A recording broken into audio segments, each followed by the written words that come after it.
Okay, तो एक बार मैं जल्दी से रिपीट कर रहा हूँ बात को। मोमेंट ऑफ इनर्शिया कर रहे हैं हम, इसको हम बोलते हैं रोटेशनल एनालॉग ऑफ मास। मतलब जो रोल ट्रांसलेटरी मोशन में मास प्ले करता है वही मोमेंट ऑफ इनर्शिया प्ले करता है, ठीक है ना।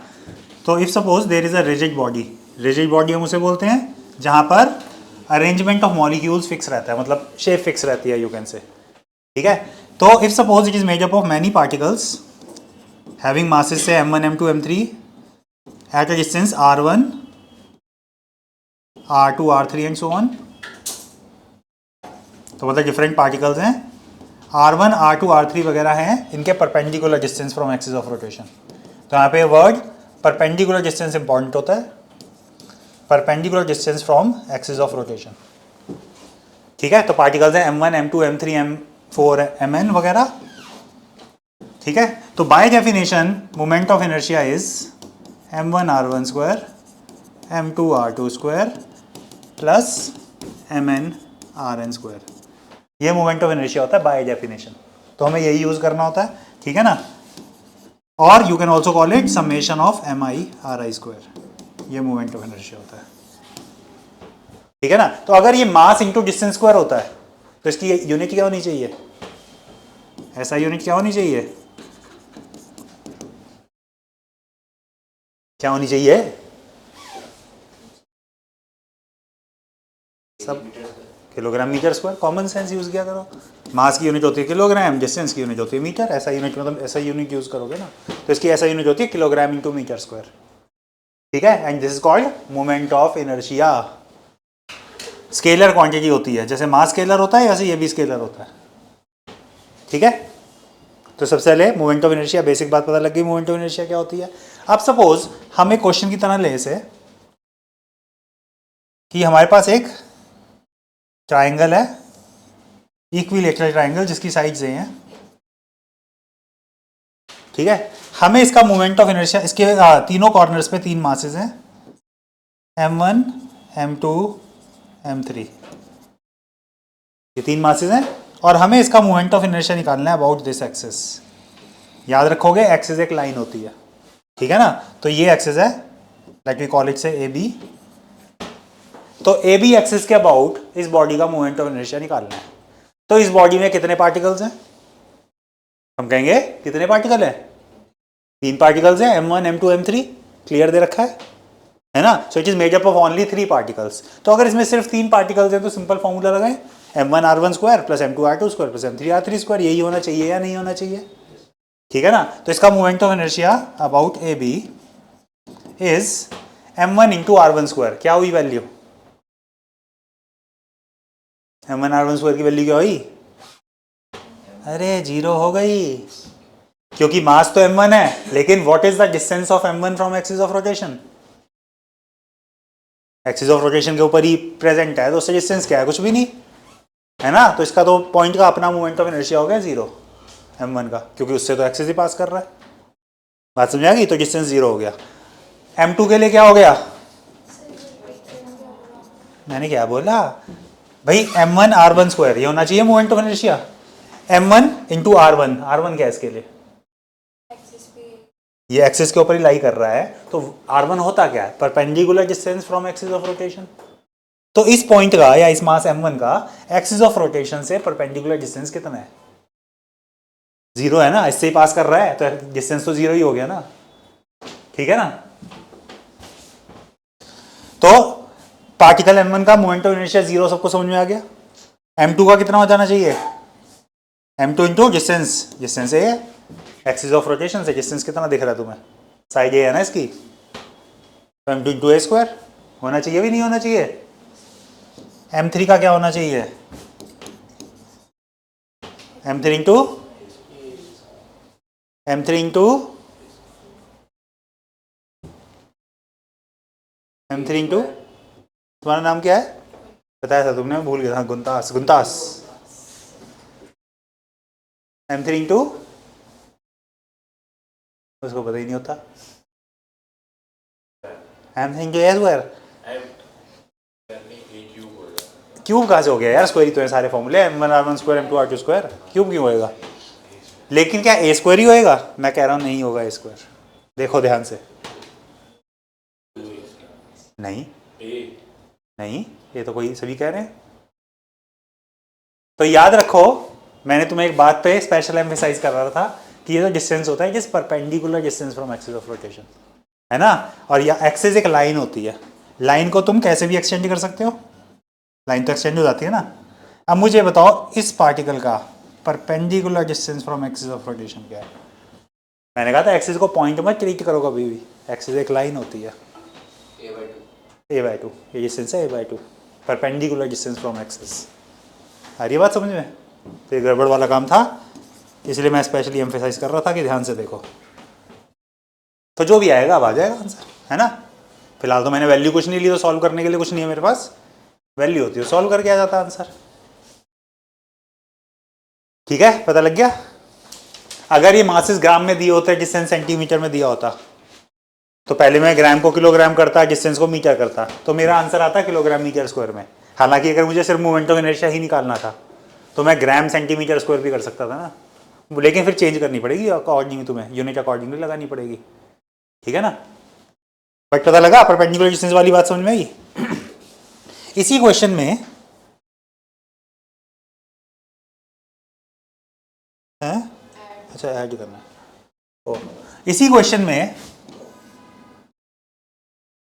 यहाँ पर m1 m2 m3 ऐसे दे रखे हैं। अगर मैं एक्सिस ऑफ रोटेशन को ऐसे ले लूँ, m3 से पास कर रहा है, तो मोमेंट ऑफ इनर्शिया क्या होगा। जैसे मैंने बताया ना, रोटेशन तो कैसे भी कर सकते हैं।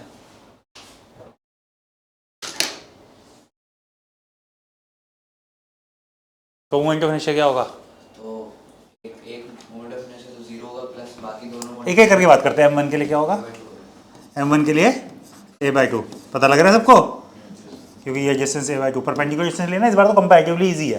ये परपेंडिकुलर डिस्टेंस का हो गया, यहाँ से ये हो गया m2 इंटू, अच्छा इसी m3 लिख दिया मैंने, m2 m3 है ना, m2 इंटू a/2 स्क्वायर, और m3 के लिए 0, m3 का 0, पता लग रहा है। एक और काम कर लूँ, मैं एक एक्सिस ले लेता हूँ, मैं एक एक्सिस ले लेता हूँ passing through this m1 but is perpendicular to the plane। कुछ समझ में आता है, मतलब एक्सिस मेरा ये है, ये line coming out of the plane. Can you imagine this thing. मान लो ट्रायंगल ना हो गई, ये चीज होती, ट्रायंगल अब कोई बॉडी नहीं है ना। पहले मैं जो पूछ रहा था वो तुमसे ये पूछ रहा था, एक्सिस ऑफ रोटेशन एक बार ऐसे इस लाइन के अलोंग यहाँ से पास होने वाला है ना। दूसरा मैंने पूछा, मान लो सपोज बीच में से ऐसे, है ना।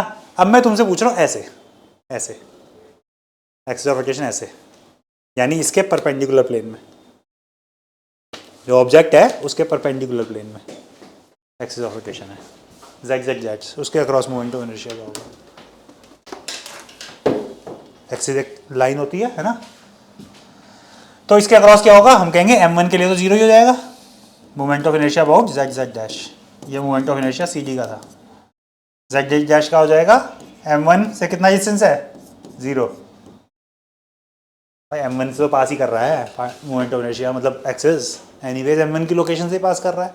m2 के लिए क्या होगा, डिस्टेंस a, यानी ये मेरा एक्सिस है, ये जो पेन है ना, पेन को एक्सिस समझो, तो यहाँ से इस पार्टिकल का डिस्टेंस कितना है, साइड के बराबर a, और m3 का डिस्टेंस कितना है, ये है ना, एक्सिस ये है। अब की बार इसका भी परपेंडिकुलर डिस्टेंस a ही हो जाएगा।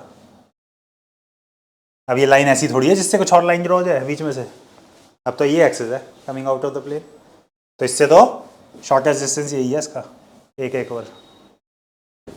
नहीं समझ में आ रही बात। तो ये चीज़ थोड़ी सी ध्यान से देखनी होती है हमें। तो ये मोमेंट ऑफ इनर्शिया बिल्कुल बेसिक बात है कि 2 पार्टिकल सिस्टम का moment of inertia, 3 particle system का मोमेंट ऑफ इनर्शिया ऐसे निकल जाता है।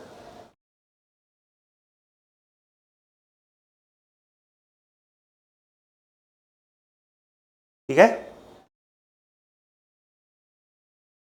यहां पे एक पॉइंट लिख लो, लास्ट में एक पॉइंट बना के लिख लो, moment of inertia of a body, moment of inertia of a body depends on, moment of inertia of a body depends on the distribution of mass, depends on the distribution of mass about the axis of rotation.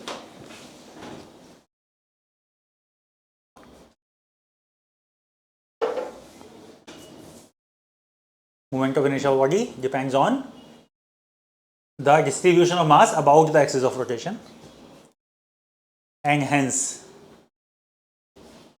is different for different axes. ये हमने देखा ना, अलग अलग axis के लिए अलग अलग होती है वैल्यू मोमेंट ऑफ इनर्शिया की, and hence is different for different axis.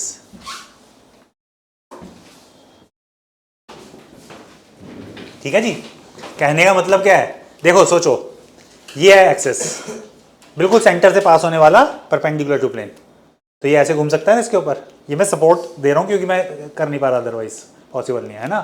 तो एक्सिस क्या हुआ, ये line perpendicular to the plane, तो मोमेंट ऑफ इनर्शिया डिपेंड किस पे करेगा, हमारे एक्सिस ऑफ रोटेशन के आसपास बॉडी का मास कैसे डिस्ट्रीब्यूटेड है. जैसे अगर मैं बिल्कुल सेंटर लेता हूं तो कुछ मास इधर है, कुछ मास इधर है, कुछ इधर है, कुछ इधर है, उनका डिस्टेंस क्या है, क्योंकि मास इंटू डिस्टेंस स्क्वायर होता है ना मोमेंट ऑफ इनर्शिया, तो सारे पार्टिकल्स का एम आर स्क्वायर करोगे, तो ये डिपेंड किस पे कर रहा है, ये एक्सिस के आसपास मास कैसे डिस्ट्रीब्यूटेड है उस पर डिपेंड कर रहा है.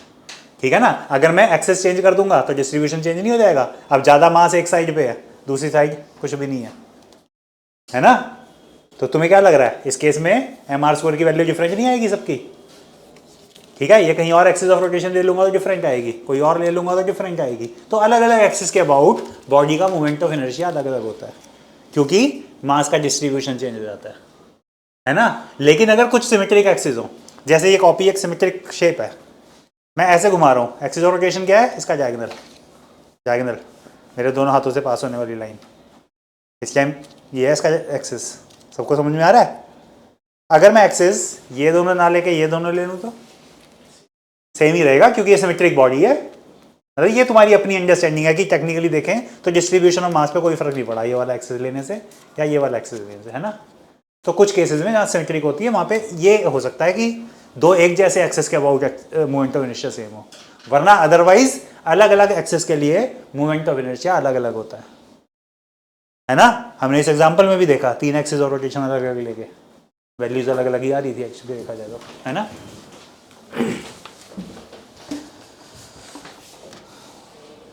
ठीक है, ओके.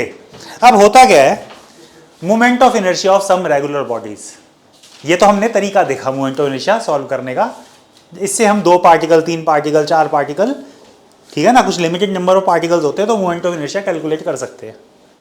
लेकिन जहां बहुत सारे पार्टिकल्स होते हैं, जैसे मैं वो नोटबुक ले रहा था, वो नोटबुक कितने पार्टिकल से बनी होगी, नहीं पता नहीं, ये तो बहुत सारे पार्टिकल होंगे इसके अंदर, तो कुछ के लिए ऐसे कैसे होगा, तो उनके लिए क्या करते हैं, इंटीग्रेशन करके निकालते हैं, है ना. लेकिन वो इंटीग्रेशन करके निकालने वाला काम हमें नहीं करना है, हमें उनके फॉर्मूले डायरेक्ट याद करने हैं. बात समझ में आई, यानी हमें कुछ चीजें डायरेक्ट याद करनी होती हैं, उसे बोलते हैं moment of inertia of some regular bodies, moment of inertia of some regular bodies. तो actually summation of M I R I square करके ही निकाले गए हैं, बट हम डायरेक्ट याद करेंगे. ठीक है, तो इनको याद करना बहुत जरूरी होता है. तो पहली चीज है इसमें रिंग,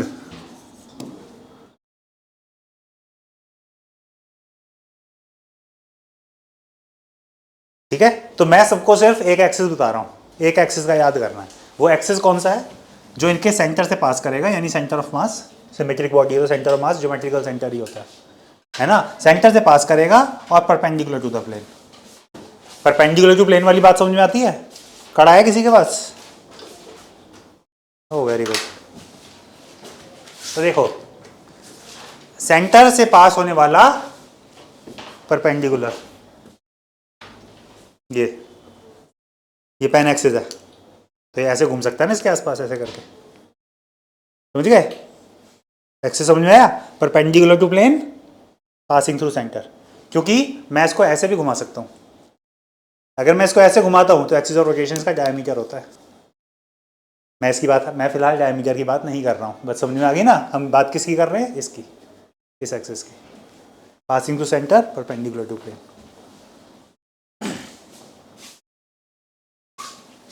तो अगर इस रिंग का मास m है और इसकी रेडियस r है तो वेरी गुड। ओ बेटे, तो इसका moment of inertia simply mr² होता है, कुछ नहीं करना। इसका मोमेंट ऑफ इनर्शिया mr² ही होता है, जो फॉर्मूला भी है ना? तो मास मल्टीप्लाई बाय डिस्टेंस स्क्वायर। तो रिंग के लिए हमें कुछ अलग से काम नहीं करना है, mr² ही होता है मोमेंट ऑफ इनर्शिया। यही अगर रिंग की जगह हो जाए एक डिस्क, अगर ये हो जाए एक डिस्क, डिस्क और रिंग का डिफरेंस पता है सबको? हैं? क्या बात कर रहे हो? डिस्क और रिंग का डिफरेंस पता है सबको? रिंग hollow होती है, डिस्क अंदर। डिस्क अंदर से पूरी फिल्ड होती है, जैसे रोटी पूरी फिल होती है, तो एक रिंग में बस आउटर बाउंड्री पे होता है सारा मास, उसमें पूरी बॉडी पे डिस्ट्रीब्यूट हो जाएगा फ्लैट सरफेस पे, है ना डिस्क? तो डिस्क के लिए सेंट्रल एक्सिस का moment of inertia, very good. तो सेंट्रल एक्सिस का मोमेंट ऑफ इनर्शिया mr²/2। इन्होंने लास्ट टाइम लिख रखा है, इसलिए उसको देख के चीटिंग कर रहा है अभी, कोई बात नहीं, कर ले। बाई 2 कैसे? है डेराइव किया हुआ है, ये एक्चुअली डेराइव किया हुआ है। एक्चुअली इसके डिफरेंट पार्टिकल्स को अगर तुम मार्क करो, m1r1², m2r2², m3r3², बहुत सारे पार्टिकल है, ये एक्चुअल कैलकुलेशन करके आया हुआ है ना? अब वो कैलकुलेशन हमें करनी पड़ेगी इंटीग्रेशन से, क्योंकि यहाँ बहुत सारे पार्टिकल्स हैं, तो वो इंटीग्रेशन से सॉल्व कर आके ये फॉर्मूला आया हुआ है।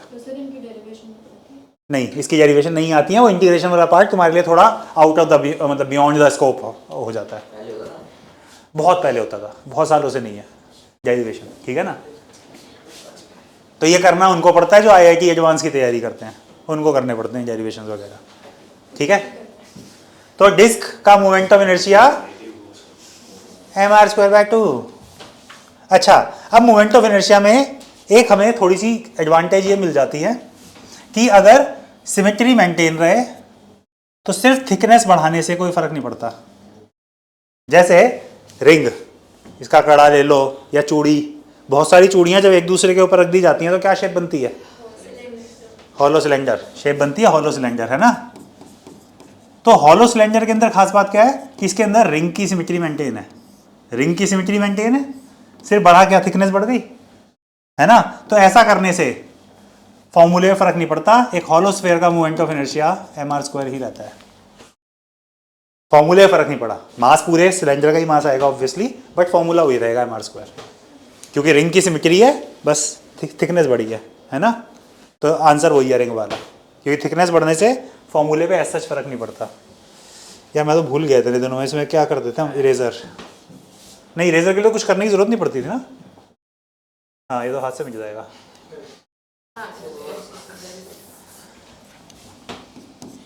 मोमेंट ऑफ इनर्शिया इज क्या था? mr², है ना?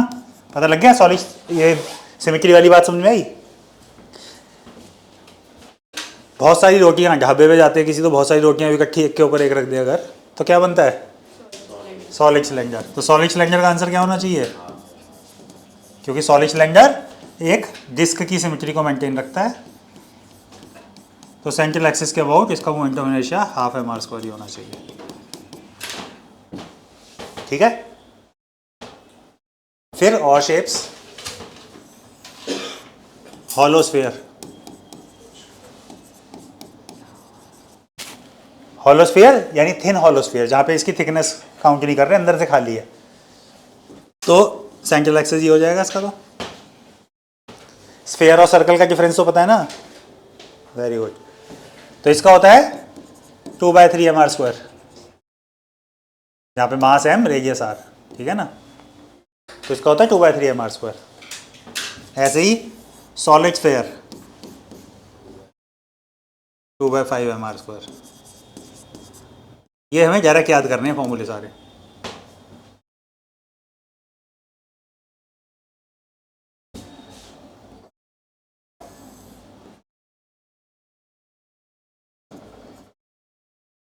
Thin rod,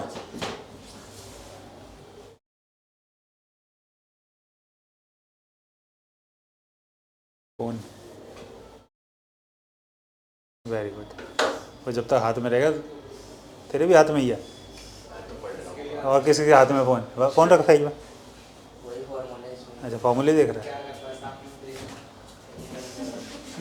okay. ये फ़ोन जब तक हाथ में होता है ना तब तक यही चलता है, मेरे भी हाथ में होता है, मैं भी उसी में देखता हूँ। फिर थिन रॉड, थिन रॉड लिख दिया मैंने। थिन रॉड का सेंट्रल एक्सिस के अबाउट मोमेंट ऑफ इनर्शिया, इसका मास m है, लेंथ l है, सेंटर से पास कर रही है। जैसे ये अगर थिन रॉड है तो ऐसे घूम सकता है ना ये सेंटर के अबाउट, ठीक है, ऐसे, तो सेंट्रल एक्सिस के अबाउट। तो थिन रॉड, अब जैसे वैसे तुम देखो तो इस शेप को सिलेंडर भी ले सकते हैं, बट हम सिलेंडर की तरह ट्रीट नहीं कर रहे हैं, हम इसको एक रॉड की तरह थिन, ये तो चलो थिन फिर भी ठीक है, बिल्कुल थिन रॉड है, पतली सी, जैसे रिफिल होता है छोटा उसका, है ना। तो थिन रॉड का moment of inertia about the central axis ml²/12, याद रखना है इसको, ml²/12 होता है मोमेंट ऑफ इनर्शिया। वर्टिकल लेके चलोगे तो सिलेंडर ही बन जाएगा। अगर तुम इसको वर्टिकल लेके सिलेंडर कहोगे तो फिर सिलेंडर का मानो, है ना। लेकिन अगर तुम कहते हो थिन रॉड, तो थिन का मतलब यही हो जाता है ना कि अब मान लो इतनी इतनी थिन है, तो इसको क्या सिलेंडर माने, लंबी सी एक वायर है, सिलेंडर है ना इतना बड़ा, अब उसमें इतने पतले से को क्या सिलेंडर मानो, वो रॉड ही बोलो ना फिर उसको, थिन रॉड, इसलिए वर्ड स्पेशली हमने थिन रॉड यूज़ किया है यहाँ पे, थिन, ठीक है। बाकी सिलेंडर मानोगे तो फिर सिलेंडर वाले फॉर्मूले लगेंगे फिर उस केस में।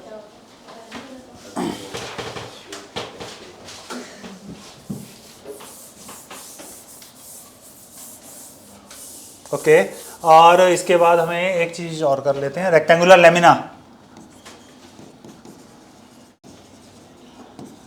रेक्टेंगुलर लेमिना, रेक्टेंगल होता है, प्लेट है ये, लेमिना मतलब एक प्लेट हो जाती है, ठीक है ना, रेक्टेंगल शेप की, जैसे नोटबुक थी हमारी। तो इसमें एक लेंथ होती है, एक ब्रेड्थ होती है, नहीं ये रेक्टेंगल मतलब मैंने 3 डायमेंशन में बनाने की कोशिश की है थोड़ी सी, रेक्टेंगल ही है ऐसा, ये रेक्टेंगल शेप, सेंट्रल एक्सिस ये वाला, सेंटर से पास होने वाला, ठीक है ना। तो इसका सेंट्रल एक्सिस ये हो गया, ठीक है जी। तो इसका मोमेंट ऑफ इनर्शिया होता है m/12 l² + b², मतलब m/12 l² रॉड वाला लेंथ पे भी और रॉड वाली फॉर्मूला ब्रेड्थ पे भी, ऐसे कर लो, दोनों मिला के बन जाता है।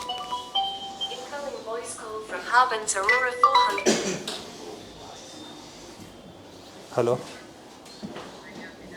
नहीं आज मैं बाहर हूँ कहीं, ओके ओके।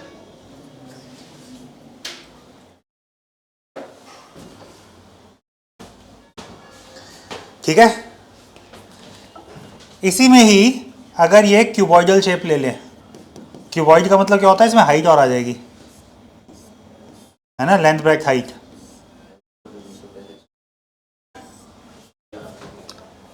है ना। तो इसका आंसर क्या होना चाहिए, यही होना चाहिए, h² से कोई फर्क नहीं पड़ता, क्योंकि अभी हमने थोड़ी देर पहले बात की थी कि सिमेट्री अगर मेंटेन रहे तो थिकनेस बढ़ाने से कोई फर्क नहीं पड़ता, है ना। तो हाइट का कोई इफेक्ट नहीं आएगा फॉर्मूले में एज सच हाइट का कोई फर्क नहीं आएगा, ठीक है। हाँ जी, बस एक चीज़ और बता दूं, बस मोमेंट ऑफ इनर्शिया का थोड़ा सा ख़त्म हो जाए ना, 10 मिनट हैं अभी, हाँ वो थ्योरम और बता देता हूँ जल्दी से, तो नेक्स्ट टाइम उनसे आगे कंटिन्यू कर लेंगे ना।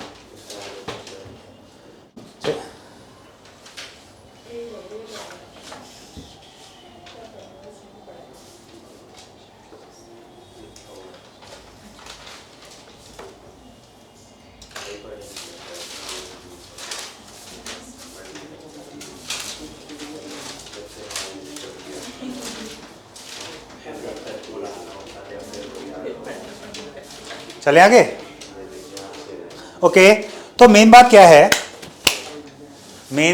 है, कि यहां पे हमने ये देखा कि एक पर्टिकुलर एक्सिस के अबाउट बॉडी का मोमेंट ऑफ इनर्शिया क्या होता है ना। लेकिन जब मैं तुम्हें एग्जांपल दे रहा था तो मैंने तुम्हें बताया ना, एक्सिस तो कहीं भी हो सकता है, तो जब एक्सिस कहीं भी हो सकता है तो हमें आना चाहिए ना कि अलग अलग एक्सिस से मोमेंट ऑफ इनर्शिया कैसे निकलेगा। खाली एक याद कर लिया हमने, हमेशा उसी का यूज़ करेंगे, ऐसा कोई ज़रूरी नहीं है।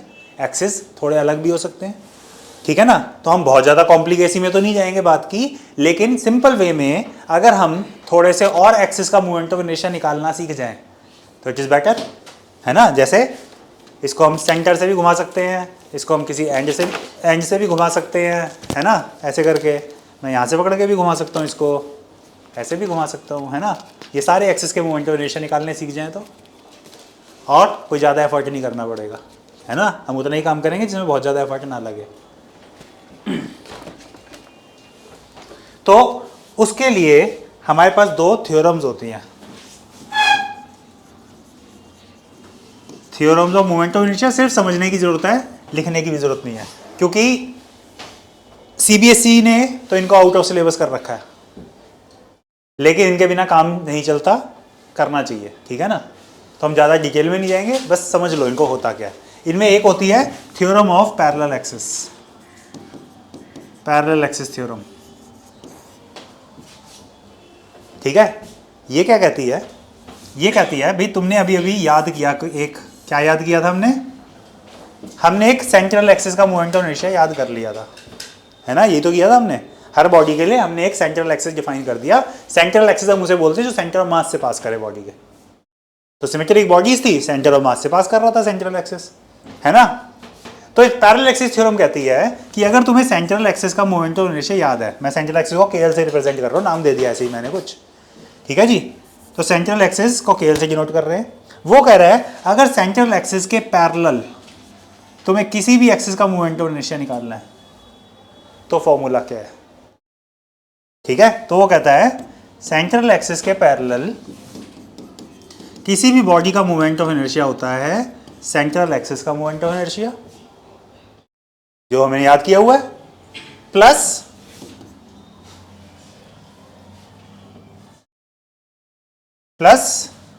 मास into distance square, mass of the body multiplied by distance square, जहां पे डिस्टेंस किसका है, distance between two axis, perpendicular distance between two axis. सिर्फ ये दोनों एक्सिस के बीच का डिस्टेंस देखो, सेंट्रल एक्सिस का moment of inertia plus mass into distance square, ये आंसर है। तो कोई मुश्किल काम नहीं है, बहुत सिंपल सी बात है ये। एक बार समझ में आ जाए ना तो फिर भूलती नहीं आराम से ये, ठीक है। सेंट्रल एक्सिस के पैरेलल किसी भी एक्सिस का मोमेंट ऑफ इनर्शिया निकालना है तो सेंट्रल एक्सिस का moment of inertia plus mass into distance square. कौन सी बहुत बड़ी बात है ना। यानी कि अगर मान लो सपोज ये एक चलो रिंग है, अगर एक रिंग है और वो कह रहा है सेंटर से r/2 डिस्टेंस दूर, सेंटर से r/2, r is the radius, r/2 distance दूर इस एक्सिस का मोमेंट ऑफ इनर्शिया बताओ तो क्या होगा, क्या होगा। तुम ही सबसे ज्यादा लॉस्ट नजर आ रहे हो ना क्लास में। तुम कहेंगे सेंट्रल एक्सिस का मोमेंट ऑफ इनर्शिया जो mr स्क्वायर होता है, हमने याद किया था, रिंग है ना, अगर रिंग तो mr स्क्वायर है, plus mass into distance between the two axis का स्क्वायर। हो गया, सॉल्व करना मुश्किल काम है। mr स्क्वायर और mr स्क्वायर बाय 4, तो 5/4 mr स्क्वायर आंसर आ गया। लो हो गया, ये करना था, बहुत सिंपल सी बात नहीं है। नहीं है, 2-3 तू एग्जाम्पल कर लेगा ना फिर तू भी बोलेगा सिंपल है। अभी ये तो पहला एग्जाम्पल किया है तो इसलिए लग रहा है ना। देख बिल्कुल सिंपल सी बात है, एक्चुअली बहुत ही सिंपल बात है। एक रॉड का moment of inertia centre axis का केएल होता है ना। तो अगर मैं रॉड के एंड से ले लूँ तो एक्सिस मोमेंट ऑफ इनर्शिया क्या होना चाहिए, मैं रॉड को एंड से घुमाना चाहता हूँ, मैं सेंटर से नहीं घुमाना चाहता, तो क्या होना चाहिए मोमेंट ऑफ इनर्शिया, क्या होना चाहिए जल्दी बोलो। तो ये कहती है parallel axis theorem, central axis के पैरेलल है ना, तो पैरेलल एक्सिस थ्योरम लग सकती है ना। ये बात तो समझ में आ रही है ना, कब लग सकती है, जब सेंट्रल एक्सिस के पैरेलल होता है कोई भी एक्सिस।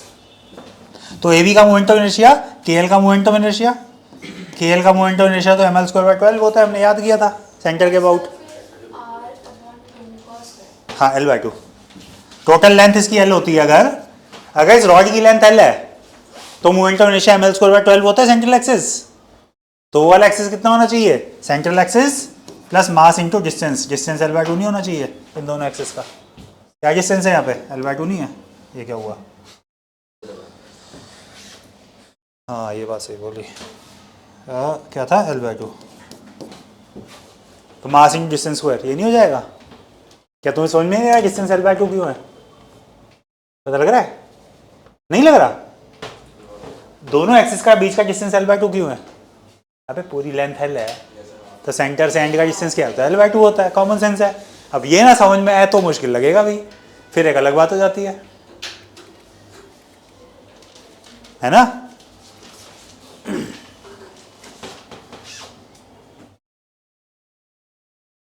ये एक स्क्वायर है, इसकी साइड A है, पहले तो बताओ इसके सेंट्रल एक्सिस का मोमेंट ऑफ इनर्शिया क्या होगा, स्क्वायर ऑफ साइड A,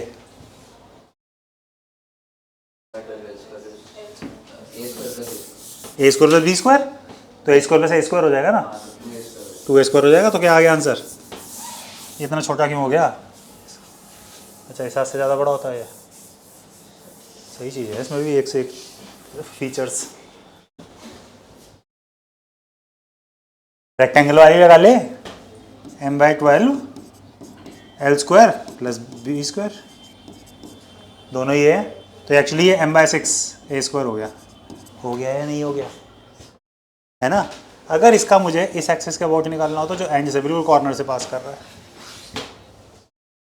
समझ गए ना, ये वाला एक्सिस, ये अगर स्क्वायर है तो ये वाला एक्सिस, ये कॉर्नर से पास कर रहा है बिल्कुल, ऐसे ही तो घूम सकता है।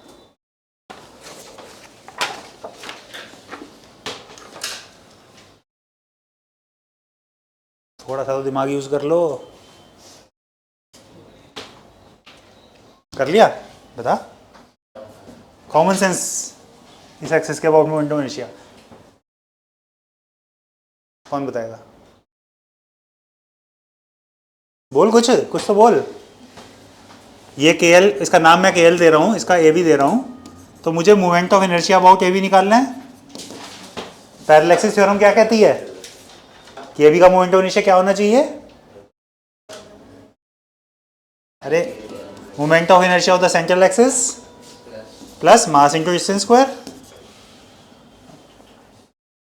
ये होना चाहिए।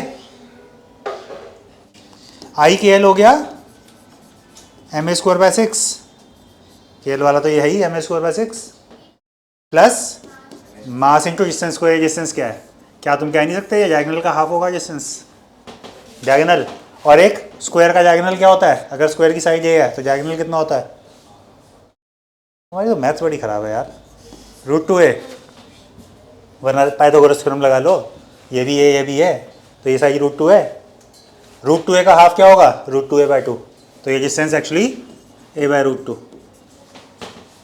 √2a/2 कर दोगे तो ये a/√2 हो जाता है ना, तो डिस्टेंस a/√2, तो डिस्टेंस निकालना आना चाहिए बस मेन, तो चल लो mass into distance square, a/√2 का स्क्वायर, ये आंसर आ जाएगा, सॉल्व कर लो। अभी भी सारे ब्लैंक नज़र आ रहे हैं मुझे तो शक्ल से, एक्चुअली मुश्किल नहीं है, ये तुम्हारे माइंड में कहीं ना कहीं एक ब्लॉक है कि मुश्किल है ये, बट एक दो क्वेश्चन ट्राई कर लिए तो पता लग जाएगा इसका तो ये खैर वीडियो भी अब हमने रिकॉर्ड कर लिया तो अवेलेबल हो जाएगा।